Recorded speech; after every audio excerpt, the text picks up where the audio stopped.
une fois, pour se marrer, c'est un peu plus sympa de se voir. Mhm. Donc, même si des modèles full TT peuvent exister, voilà, on croit aux synergies quand même de bureaux, etc. Donc, d'un point de vue opérationnel, c'était pas évident. D'un point de vue business, pour nous, ça a montré à tous les CSE qu'il fallait se digitaliser, en fait. C'est-à-dire qu'une fois que tout le monde était chez soi, confiné, etc., si tu n'avais pas une appli ou un site qui fonctionnait, C'est mort. c'était fini. Voilà.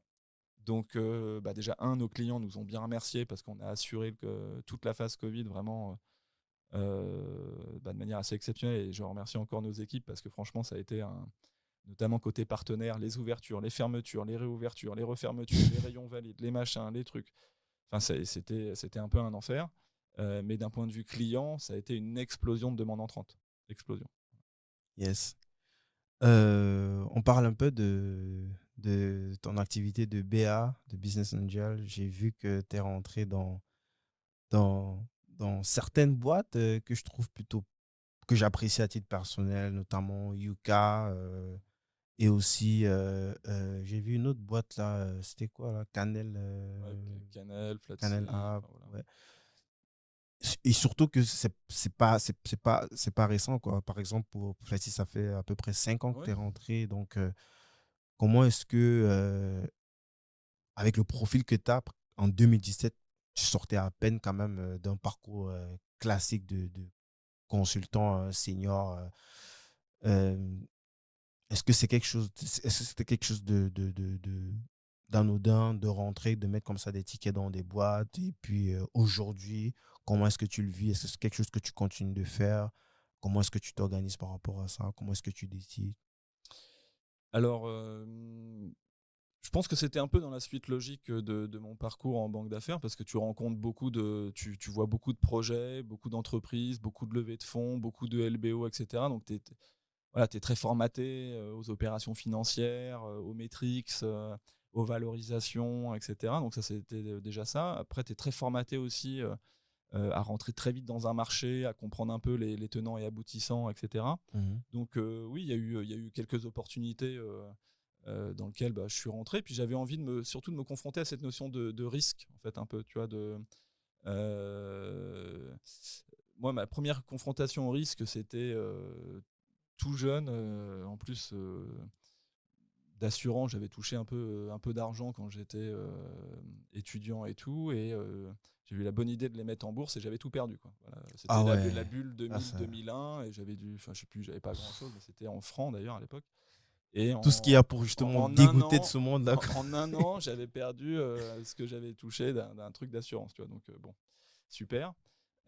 Conseillé par mes banquiers d'ailleurs. Donc, si tu veux, c'est un gros souvenir parce que du coup, je n'ai jamais, et c'est véridique, jamais réinvesti en bourse. Jamais.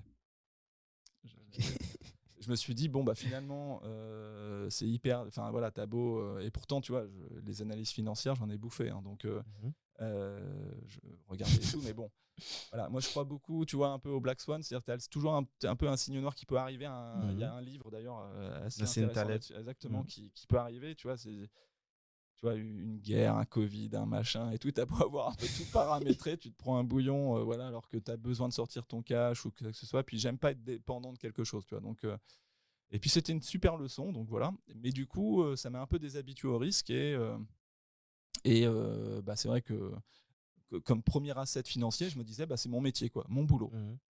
Mon premier investissement, c'est mon travail. Ça a Ouais. toujours été un peu ma logique en me disant, voilà, il y en a d'autres qui investissent en immobilier et tout. Moi, je bosse et puis voilà. Être actif, quoi. Je vais essayer de faire ça bien et tout. Bon, je pense que j'ai raté un paquet d'opportunités, un paquet de trucs. Et bon, voilà, faut rien regretter. Et en revanche, sur le côté BA, tu vois, j'ai commencé à être contacté et tout, parce que parfois, voilà, amis d'amis ou machin et Mhm. tout. Donc, et puis, je me suis dit, faut se réouvrir un peu à cette notion de risque perso, tu vois. Mhm. C'est facile d'encourager des personnes à prendre un risque ou à faire un LBO, ou à faire une acquisition, ou à vendre leur société, etc. Finalement, c'est pas la tienne. Ouais, Tu vois, donc t'as pas la même, t'as beau donner les même meilleurs affect, quoi. ouais, mais même t'as beau donner les meilleurs conseils, etc., et d'être le plus impartial possible et objectif possible, Mhm. finalement, c'est pas toi qui es dans les bottes du dirigeant et c'est pas toi qui va toucher le cash ou perdre le cash ou quoi que ce soit. Donc, toujours plus facile d'être intermédiaire que vraiment la partie prenante. Donc du coup, j'ai commencé à mettre quelques tickets comme ça, mais plus par d'abord curiosité, etc. Et puis après, il y a des projets, effectivement, tu as cité Yuka, où il n'y a pas vraiment d'attente financière derrière, mais c'est plus pour là, bousculer la société, parce que je trouve qu'elle a besoin d'être bousculée dans pas mal de domaines. Là, tu as été contacté ou c'est Julie Chapon, si je ne me trompe Non, pas? là c'est moi qui avec un ami qui l'avons contacté Mhm. parce qu'on avait envie de. Enfin, moi je trouvais l'idée génialissime en fait. Savoir ce qu'on mange, c'est quand même. Ça paraît un peu bête, mais finalement, on le savait pas. Pareil pour les produits cosmétiques, etc. Je trouve qu'on s'est. Enfin, nos parents notamment nous ont un peu. Mhm. Enfin, moi, dans ma génération, voilà, se sont pas trop posé de questions. Et puis, malheureusement, voilà, il y a pas mal de maladies liées à tout ça ou d'anomalies liées à tout ça. Et je trouve qu'il y a un grand coup de pied dans la fourmilière à mettre dans. Que ça soit d'ailleurs, et on parle beaucoup d'écologie aujourd'hui, mais voilà, tout ce qui est agro-industrie, industrie, doit se remettre aussi un peu en question, tu vois. Mhm. Donc il faut soutenir des acteurs comme ça. Moi, je pense, hein, et je pouvais le faire, donc je l'ai fait, mais sans attente financière, tu vois. Mon but, c'est pas de toucher quelque chose. Mon but, c'est que tout le monde ait une meilleure conscience de son alimentation et que surtout en amont de la chaîne, l'agro-industrie prenne conscience qu'on peut pas mettre n'importe quoi dans du jambon ou dans d'autres choses, ou Ouais. des yaourts ou des produits pour enfants, etc. Et si nos enfants peuvent avoir la chance d'avoir de meilleurs produits, plus sains, produits plus localement, enfin voilà, plus vertueux pour l'économie en elle-même, parce que ce que tu gagnes en amont parce qu'il est moins cher avec des produits pourris dedans, tu le perds en santé après parce que ton système de santé doit soigner des gens qui, 10 ans après, ont des problèmes cardiovasculaires ou de diabète aussi, ou etc. Donc, Mhm. je suis assez convaincu, tu vois, qu'on peut par ce genre d'appli, et bravo à l'équipe de Yuka d'ailleurs, hein, c'est un petit salut là-dessus. À Mais l'époque, c'était compliqué de rentrer ou parce que je sais qu'elle a été un peu mal accueillie quand même par les gros acteurs en tout cas hein, dès le départ. Est-ce que forcément. c'était quelque chose d'intéressant pour elle lorsque tu es arrivé pour mettre un ticket ou alors Moi, je elle suis. avait un tour de table qui était plutôt serré et il fallait que tu te bagarres pour rentrer Oh, c'est plus moi qui me suis bagarré parce que elle avait pas besoin de moi, hein. C'est une super équipe qui avait déjà été contactée par pas mal de gens, et Mhm.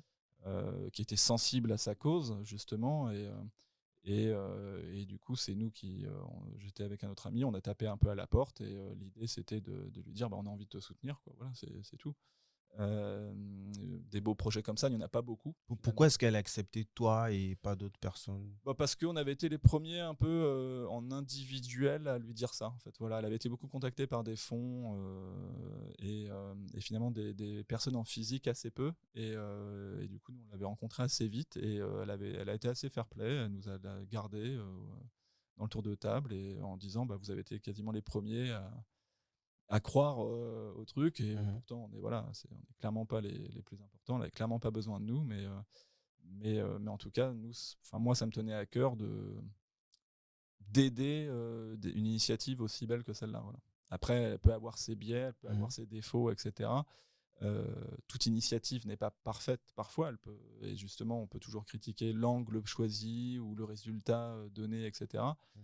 Maintenant, voilà, ça C'est reste. évolué en plus, donc si c'est le produit de 2018, c'est pas le produit Yuka de 2022. Donc, Ouais, ouais, ouais, ça évolue. Il y a toute la cosmétique qui est arrivée, en plus, etc. elle est rentable. Je l'ai écouté dans Ouais. une interview, je sais pas si c'était en 2021, elle a dit qu'elle était en cash flow, bon, plus 20 000, mais au moins elle est rentable, quoi. Ouais, ouais, c'est pas une start-up en tant que telle, c'est pas la croissance pour la croissance, Ouais. il y a un vrai projet derrière, et j'aime bien ça en fait. Moi, j'aime bien ce genre de choses, euh, avec de l'ambition en revanche, Mhm. parce que Yuka, c'est 30 millions d'utilisateurs, donc bravo à eux. Et voilà. Donc, moi, mon profil de BA, c'est un profil de BA du dimanche, tranquillement, sur son canapé, et qui écoute plutôt des équipes sympas, humaines, et qui ont un projet. Et si je peux apporter des idées, voilà.